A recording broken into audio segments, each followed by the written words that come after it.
எடப்பாடி அருகே விவசாயி ஒருவர் அடுத்து கொலை செய்யப்பட்ட வழக்கில் ஒரே குடும்பத்தை சேர்ந்த 4 பேரை கொங்கனாபுரம் போலீசார் கைது செய்துள்ளனர்.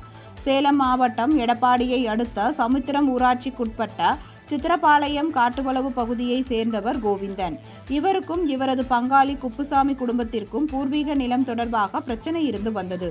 இந்நிலையில் நேற்று முன்தினம் ஞாயிற்றுக்கிழமை மாலை கோவிந்தன் அவரது நிலத்தை உழுதுவிட்டு வீட்டிற்கு வந்து கொண்டிருந்த போது குப்புசாமி அவரது மனைவி ராஜாமணி மற்றும் அவர்களது மகன் வெங்கடாச்சலம், மருமகள் ராஜா கிளி ஆகியோர் குப்புசாமியை தடுத்து நிறுத்தி நிலம் தொடர்பாக பிரச்சனை இருக்கும் போது எதற்காக நிலத்தை உழுதாய் என கேட்டு தகராறு செய்து 4 பேரும் கோவிந்தனை தாக்கியதாக தெரிகிறது.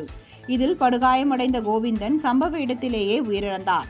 தகவல் அறிந்து வந்த கொங்கனாபுரம் போலீசார் கோவிந்தனின் சடலத்தை கைப்பற்றி உடற்கூறு ஆய்விற்காக எடப்பாடி அரசு மருத்துவமனைக்கு அனுப்பி வைத்தனர்.